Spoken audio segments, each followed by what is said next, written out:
মায়ের হাতের ডালের বড়া শুনলে কেমন যেন জিহ্বায় পানি চলে আসে। সো হ্যালো এভরিওয়ান, আজকে সারাদিন প্রচণ্ড গরমের পর দিন আল্লাহর রহমতের বৃষ্টি নামলো, আর বৃষ্টি দেখে মনটা কেমন যেন ফুরফুর হয়ে গেল। মাকে বলছিলাম, মা আজকে আমার খুবই ডালের বড়া খেতে ইচ্ছে করতেছে। মাকে বলার সাথে সাথে মা চটজলদি করে রান্নাঘরে চলে গেল। রান্নাঘরে গিয়ে ডালগুলো ধুয়ে ব্লেন্ডার করে নিল। আর মার কাছে আবদার করেছি, আজ পর্যন্ত কিছু পাইনি, আমারটা খুবই কম হয়েছে। আর গরম ভাতের সাথে ডালের বড়া খেতে তো আমার খুবই ভালো লাগে।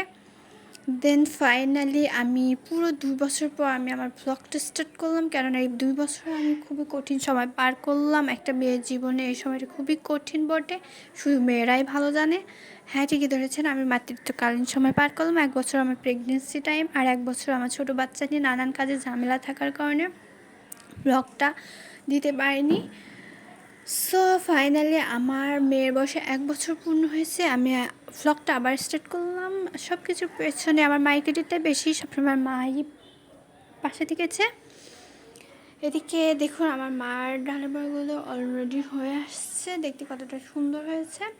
আর দুপুরে কিছুটা তরকারি রয়েছে, সেগুলোও গরম করে নিব। এগুলো দিয়ে এখন আর খাওয়া দাওয়া আমরা শেষ করে নিব। আর আজকে বাইরে প্রচণ্ড বৃষ্টি বাতাস হচ্ছিল, আর আমি ভিডিও করতেছিলাম, ভাবতেছিলাম আপনাদের সাথে একটু শেয়ার করি।